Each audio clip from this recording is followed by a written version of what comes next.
Okay, great. So happy Thursday. Welcome to the end of week 2. And I have a brief little lecture planned for just some Ruby Holler stuff. And what that's going to look like is I'm basically just going to thumb through the 10 chapters that we've read this week and just point out some things to you. I don't really have slides to accompany this or anything. So I would suggest you guys take a little bit of some notes on this. And I'll try to take it slow and make sure that you guys get some of this because you don't have a quiz this week, so it's not like you're having to study notes for a quiz or anything, but there will be something larger coming probably next week, so it would benefit you to have some notes on this stuff to go from there. Okay, so at this point in the novel, we're really in a split, I would guess. Not just a split between, Dallas going off with Sari and Florida going off with Tiller to do like their trial run of their trips they're planning to take. But also, the Trepids have their own plot line running now, and as does Z has his own plot line running as even though he's connected to the Trepids. So we've really got 3 different plot lines going on right here. So if you want to write this down, that there's 3 plots happening right now. The first one being Dallas and Florida going on their separate trips or going on their practice trips with Tiller and Sari. The second one would be the Trepids in their own plot to try to dig up the money that Tiller and Sari have. And then the third plot, of course, being Z acting as a kind of quote-unquote employee of the Trepids and trying to map out the area, map out the holler, and try to figure out where this money may be buried. And so there's 3 very different things happening here. And so throughout these chapters, we see with that first plot, it goes back and forth between the 2, of course, and you see Florida and Dallas interacting with their respective, adoptive parent, if you will. And they're just learning more about each other. The kids are becoming more and more comfortable with the other 2, I would guess. They've really found their place. They really start to trust these 2. And I think it is amazing that we see this incredible character development, if you remember that term, happening, especially from Florida, because she is talking to Tiller. She is not claiming to trust him yet, but I don't think she would ever actually vocalize those things just because of who she is. But she is sharing details about their past. She's sharing about all the horrible things they've been through with the other families, and they finally feel like they found somewhere where they can belong. And of course, as these chapters go on back and forth, Dallas basically does the same thing with Sari and shares a lot more information with her about about him and Florida. And things just go on. You really get this beautiful image between, the kids building the stronger relationship with their respective person that they're with. And we learn a lot about Tiller and Sari's relationship through all of this. And one of the things that is so interesting and so fascinating about the 2 of them is that when I read about them, I get this sense of them being a very strong couple. And so this will be part of the first plot, I guess, in that, you would have had a quiz question on this, but basically what happens is, they come across that perfect piece of wood. And that perfect piece of wood, they were like, well, if he loves me, he'll let me take it. Well, if she loves me, she'll let me take it. But they never carved on it once, and it sat on their dresser or on a desk or something in their room ever since. And they've told each other that, well, one of us can grab it and just start on it, but it sat there the whole time. And so I think if we're talking about symbolism and that kind of stuff, I think that this particular block of wood or this piece of wood, whatever it may be, I'm guessing it's just a random piece of wood, like it's probably like a bigger tree branch or something out there that they picked up or something like that. But it's just sat on their dresser for all this time. And I think that the piece of wood represents the trust between them, but also represents just how strong their relationship is. They've survived together for quite some time, at least 40 to 50 years. They've been together, and that's very long for a relationship. And they've had 4 kids, and now they've got Dallas in Florida. And I just think that this is supposed to represent the strength of their relationship, their trust with each other. So these are things that I definitely write down, that the block of wood or whatever this piece of wood, if you will, is representative of their own faithfulness towards one another, their strength towards one another. That's a very symbolic thing, I feel like, because it receives so much attention. I don't know how it couldn't be seen as symbolic. So that's something rather interesting that happens in these particular chapters. Now, the other thing that happens in this chapter, going along with these three plots and the split, is that we finally get some information on Dallas and Florida's names and how they got their names. Because I remember when I had you guys write that letter, I said, well, you can explain why they got their names, or you can just leave it at that. And then once you get to this point, you now have the actual reason why they are named that. And we even get the first reference, or at least I think it's the first reference to Dallas and Florida's last name. So, of course, they were given their names because they were in this box, and Dallas was next to a travel brochure for Dallas, and Florida was next to a travel brochure for Florida, or somewhere in Florida.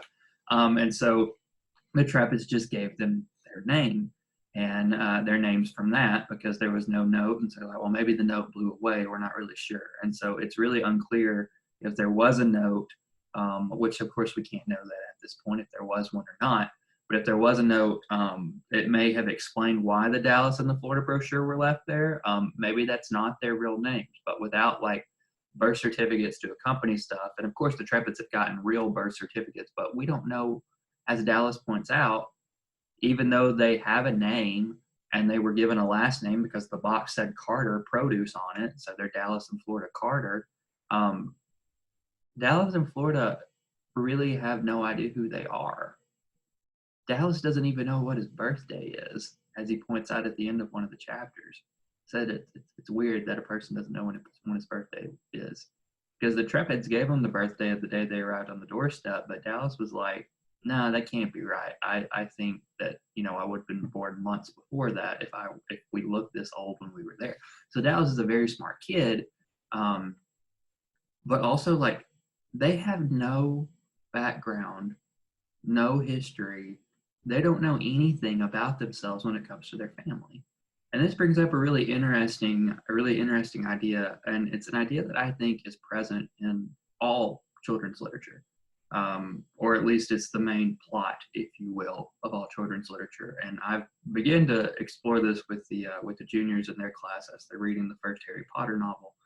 But the biggest thing is that if I were to ask you, what are the similarities between, or what's the unifying characteristic between these three characters? Alice in Wonderland, Dorothy Gale from Wizard of Oz, and Harry Potter. What would be something that all three of those characters share, and something really deep that all three of those characters share? So I'll let you think on that, and you can write that down if you want to, but a similarity between Alice in Wonderland, Dorothy Gale, and Harry Potter. Now, you guys should be fairly familiar with those three characters, but just think about it. Think deeply on that. Where do you think some unifying characteristic is between all of them?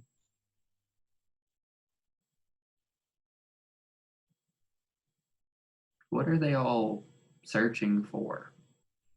What is Alice trying to find? What's Dorothy trying to do? What is Harry trying to be? Think about their families, where they think they fit in. Do they fit into their families? No, they don't. Dorothy, at the beginning of the story, doesn't want anything more than to go somewhere over the rainbow. At least that's what it is in the movie. And in the book, it's a little bit different, but basically the same thing, the same idea. Alice is frustrated with trying to learn and trying to mature, and bickers with her sister. She doesn't fit in with her sister. And then Harry, of course, is being raised by the Dursleys, who can't stand him and see him as this black spot on their honor and their family history, because he, is tied to this magic, and they've treated him like garbage for his entire life. All three of those characters don't fit in. Now, if I were to ask you to connect that to Dallas and Florida, it's very easy to see the similarity between those three characters and this particular one, and these characters as well. Because Dallas and Florida don't fit in either. They're the trouble twins. No one has ever shown them any kind of love except the love that both of them have for each other. as we see throughout these chapters with the way that Dallas and Florida really care for each other and really treat each other and can't see themselves as ever being apart from one another. But with those similar characteristics, there's this idea that is present within children's literature. And it's this unifying concept, this unifying idea of a child being a lost child. Not in the sense of like a lost boy from Peter Pan or anything like that, but a lost child in the sense of it's a kid who doesn't understand their place in the world and they're trying to find it. They are therefore lost because they don't have a particular place within the world to call their own. And every single piece of children's literature follows that same plot. You can find that plot in every single story that has a young protagonist in it. I could go off on a list that would take me all day to go through books that have that plot, but it's the same one every single time. And I just think that's fascinating because, as I have told you guys, we just tell the same stories over and over again and just embellish them in different ways. And I think that's fascinating. And I think that shows that we're all really think of the same mind, and it gives, if you really think about it, there's this greater sense of that we're all telling the same story because we're all part of the same story and because there's one author in the world or over the world. But, that's just how I see things as an idealistic storyteller. So anyway, so that is that on that. Then that Dallas and Florida are both lost kids, and that they don't have their place in the world, just like Harry, just like Alice, just like Dorothy, and just like countless other stories of kids trying to find their place in the world. So now the other thing that's happening throughout this with these three different plots going on is that Creech is really giving us more and more of a inner look into these characters. She spends a lot of time really like diving into who they really are and what they mean when they say certain things. And so I think that that's very important, and there's a variety of ways that she's doing that. Sometimes it's through flashback. Sometimes it's just through the conversation that Florida and Dallas are having with their respective person. And then sometimes, like in the case of the Trepids, you get this scene with Mr. Trepid going to the car dealership and acting like he knows what he's doing and being very full of himself and claiming that his Porsche is in the shop so he can buy this new car, this better car than a Porsche. And he's giving this fake persona to himself. And Mrs. Trepid does the same thing. They're both very fake people. So that's another thing that you might want to write down, is that the Trepids are fake. Mr. Trepid claims he has a Porsche in the shop and he's searching for somewhere else. And so he's going to go off to another dealership to put some heat on the salesman. That's not how that works.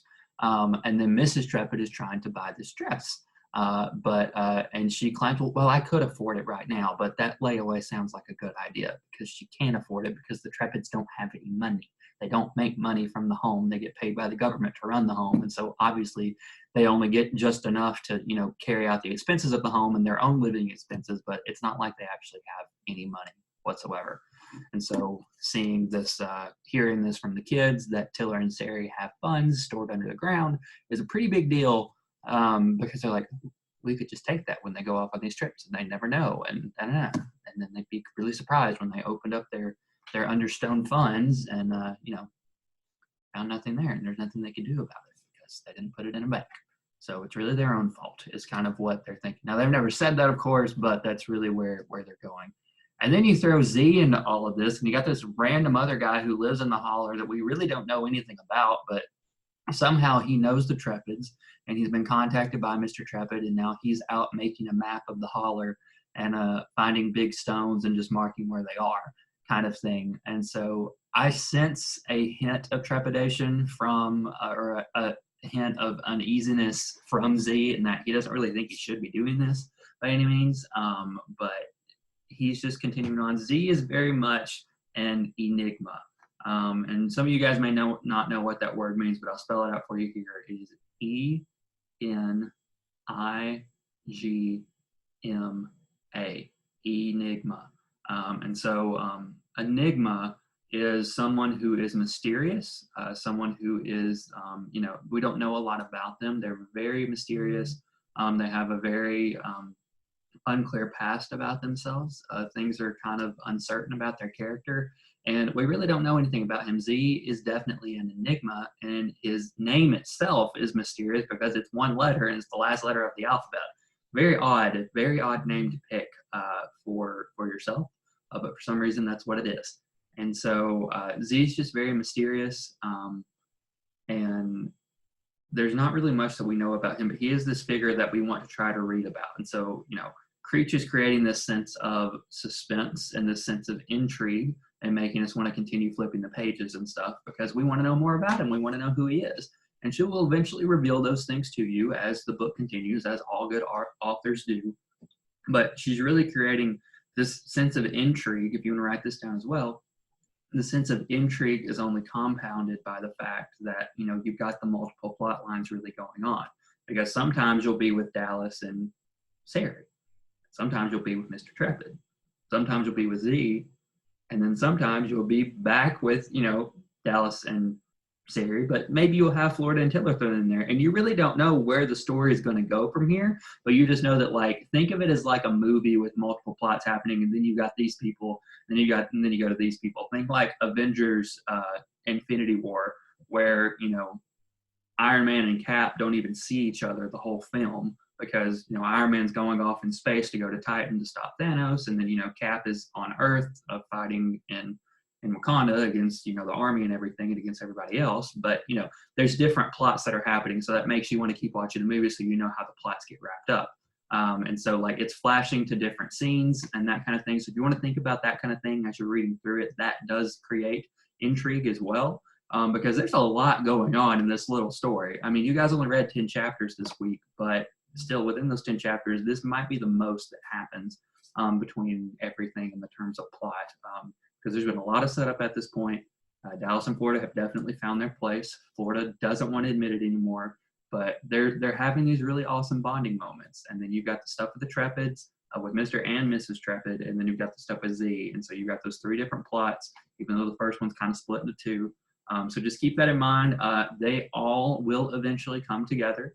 And that's going to really lead to this sense of completion and this sense of conclusion as we finish through the book probably in the next 2 weeks.